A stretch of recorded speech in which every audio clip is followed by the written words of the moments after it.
Let me paint this picture for you, baby. I think they're just so antsy with all the motions that we got going.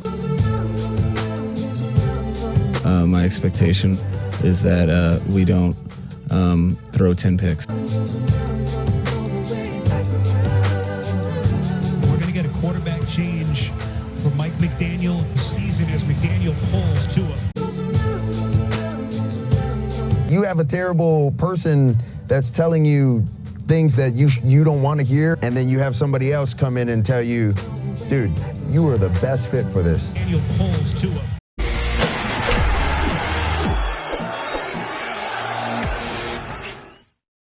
Alrighty, I got a good one for you. Gonna give you some gas. Hope you enjoyed my little music video. I said years ago this would repeat. The same thing would happen again and again because people running the show without character and honor are destined to repeat. And Mike McDaniel's interview, press conference yesterday really sealed the deal on it all. So I'm going to tear down Mike McDaniel, Tua, but mostly just how he's been a pawn. He's allowed himself to be a pawn. So you get what we had here last week, which is the way he wants. Well, he gets this organization and the realities of how bad we are. Because I'm just a guy doing this like, a job, YouTube, and I've been ahead of the curve.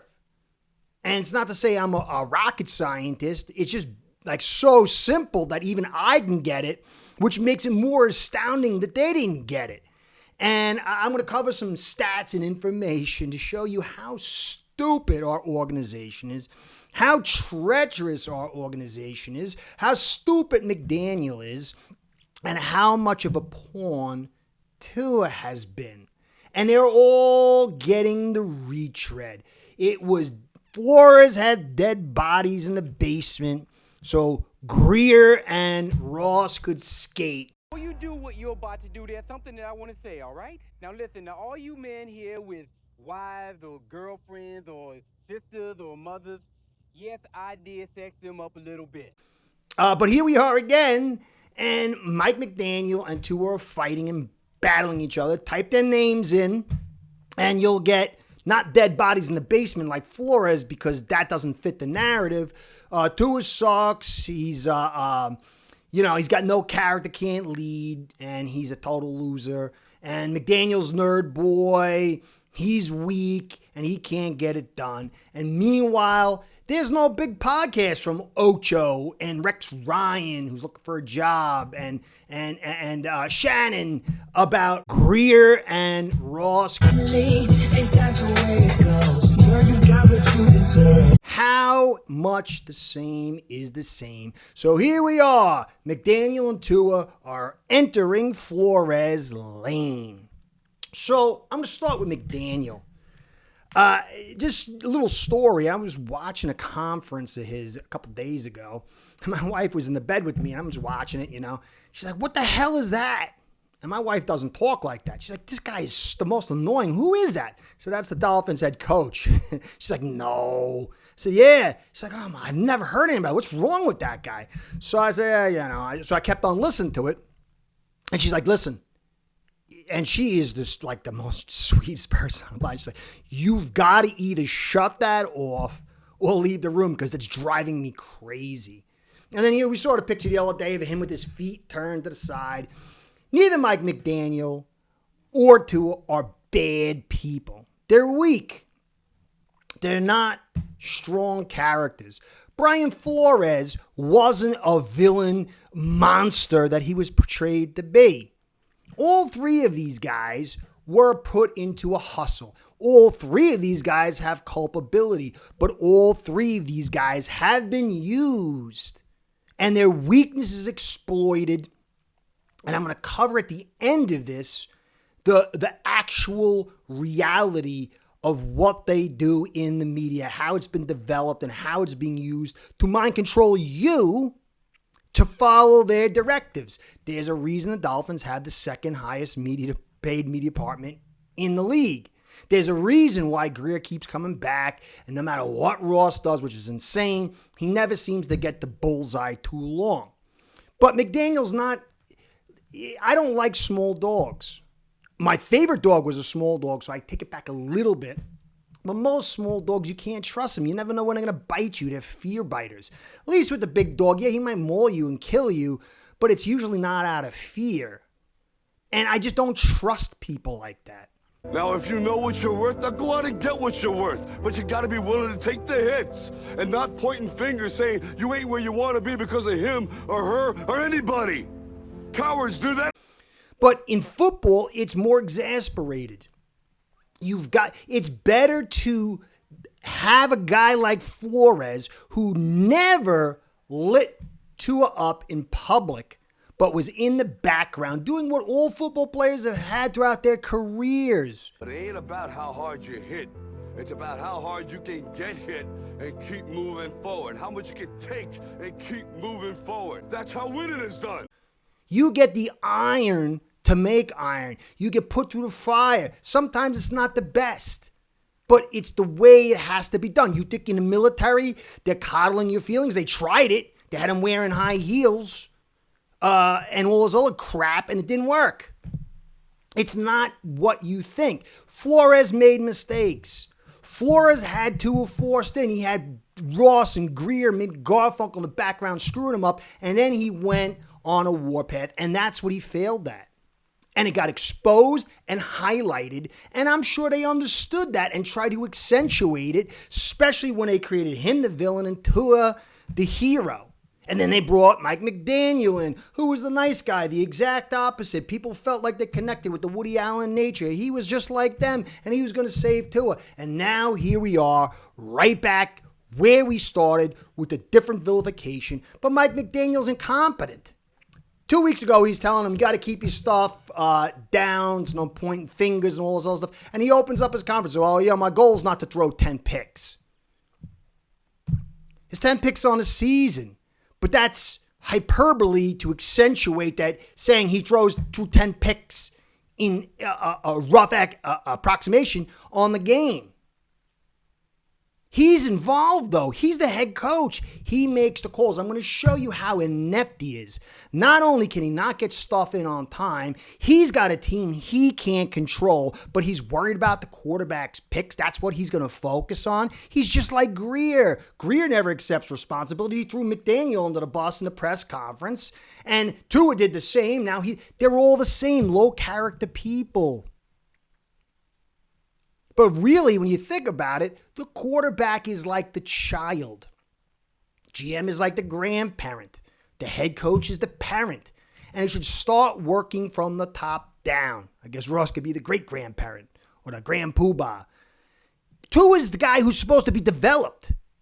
You had a guy that maybe wasn't so nice to him, but he had character.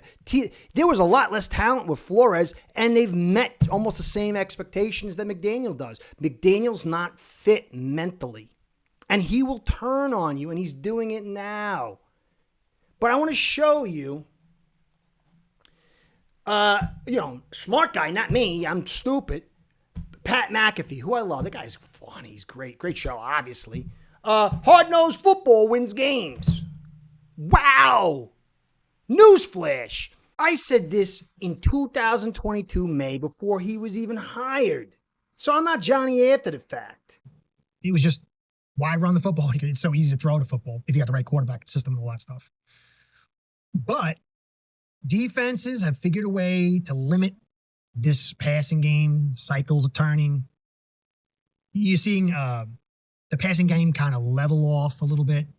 And teams' offenses are being put in situations where they got to run the football in critical situations. And they totally suck at it. They usually run into problems. Or maybe they throw the football a lot and one offensive lineman's down and the next guy up can't block the same. Then they get sacked out of existence. Or now you got the 17th game where over the course of a season, if you keep throwing that football, time of possession gets skewed. Quarterbacks getting hit a lot. Defense is on the field and it kind of wears the team down. So teams, if you notice, a lot of the big games over the last 3-4 seasons have been determined by who can stop the run and who can run the football. Again, it's never going to take away from the value of a quarterback and the potency of throwing the football, but it's critical and it's growing back in prominence. I think that the NFL itself is turning towards more run-centric, balanced offenses. So let's take a look at this graphic here. This is the Browns on a rainy, windy day, how they went about business, and how many snaps they ran, how much they ran the football inside before they had their first big pop compared to us. Queasy.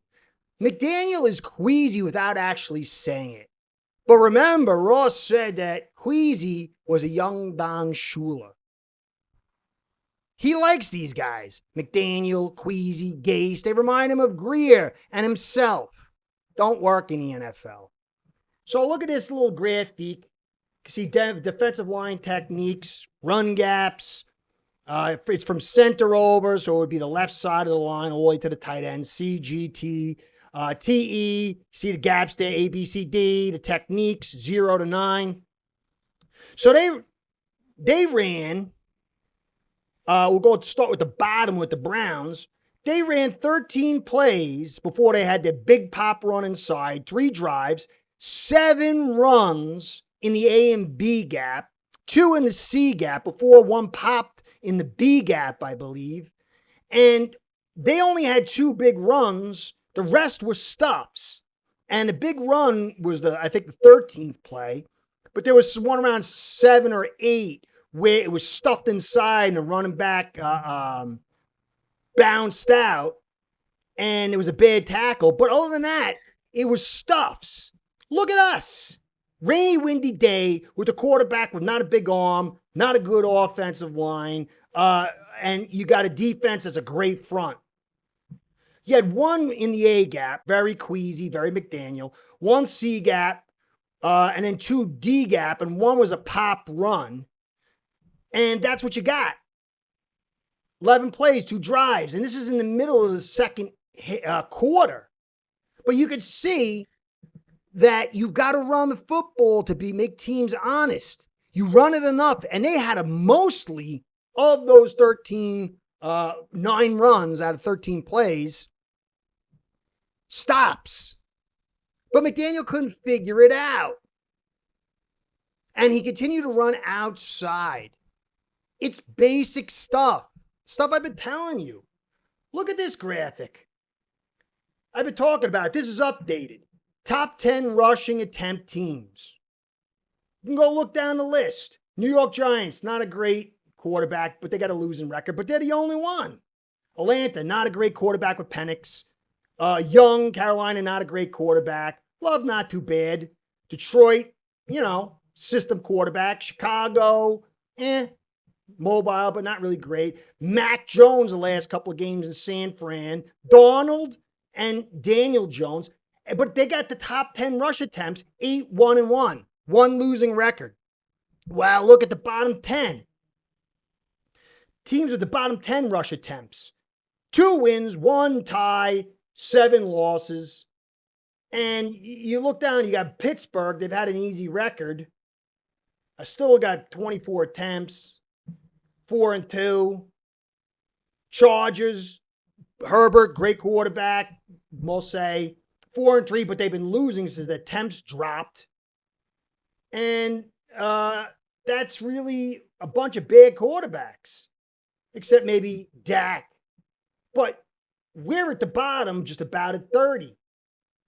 So you've got 80% chance to have a tie to losing record if you have less than 10 at the bottom 10 rush attempts, and 80, I'd say 10% chance to have a losing record. And I've been saying that since 22. How does Grier and McDaniel not know that? If you don't like Tua, and it's not about Tua's great or he's not great, did we maximize him? Here, Tua haters, was he maximized?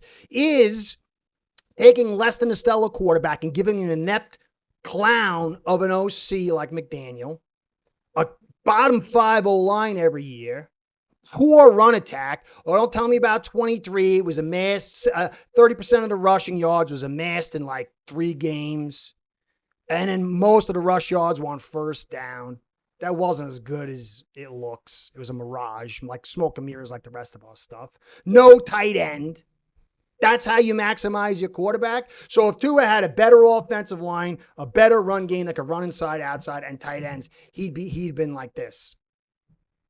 Is that what you're telling me? Prejudice is a funny thing. It's not the, and it's so funny how the two sides, they're the same. Tua's not bad. He could be helped. He could get better. It wasn't all his fault. Or, he wasn't the greatest here. The one side, he's the greatest. The other one, he sucks. And if you're not in their camps, you're an idiot. Well, you're totally hypnotized by media, and I'll show you that in a second.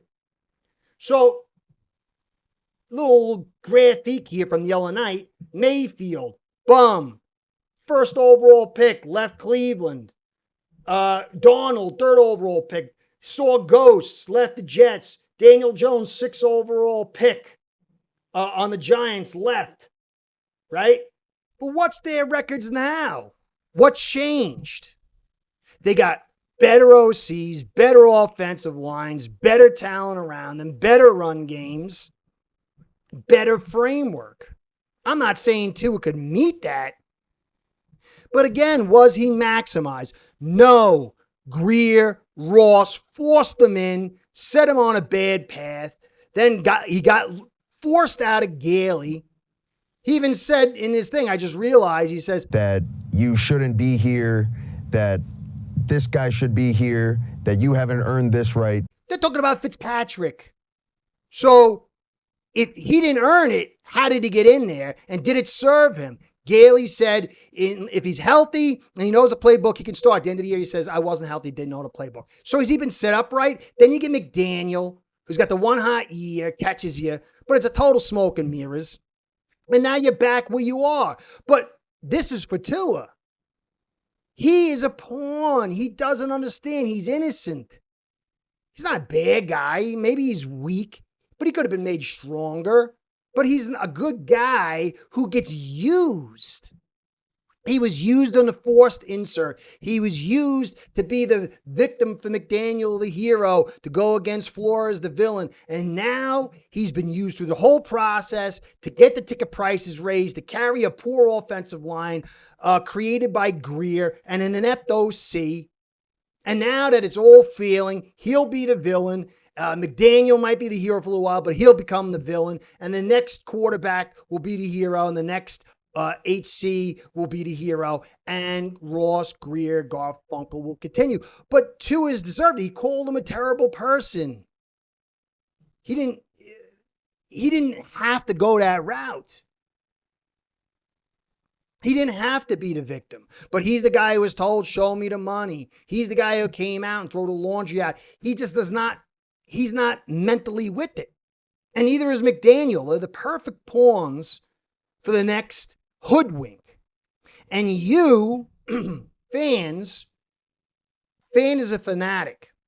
And it's perfect for what media likes to do to people. So even you people who hate Tua, if you focus on Tua and McDaniel, it will be the cover needed to keep this franchise in hell. So let me give you a little breakdown. You probably stop paying attention, but at a certain point, if you don't understand what's going on now and you don't want to know and you don't want to be focused on it, then there's no hope. And I give up if that's what you're about. I wanted to be a teacher and stick with you guys. Not most of you are here with me, but there's a few out there. You're just gone. There's no hope for you, I don't think. But I'll give you one last chance. The Haverstock Institute. It was just after World War I and studied shell shock. But it was supposed to help soldiers, but ultimately what was done is to figure out how people think. And then Edward Bernays, the nephew of Freud, was the godfather of propaganda, used that data to then create propaganda for commercials and then mass media. And he understood it was about emotion. The suffragette movement, the women smoking the cigarettes you were taught in college, totally created It wasn't genuine. He actually set it up. Bacon and eggs for breakfast, that was him who set it up. It was never something that happened before. But he used emotion and images and the controlling of people's minds to employ his will on the masses. Suffragette movement was paid to get women out of the house, to taxate them, get more kids in school so they could mentally control them and make more slaves. That's the original structure of public school system.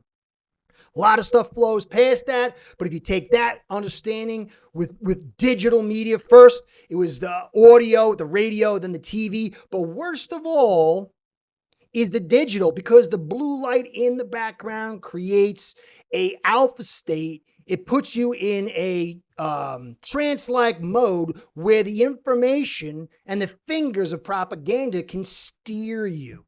And so if you're sitting there focusing on Tua, if we got a new quarterback, that was the whole problem.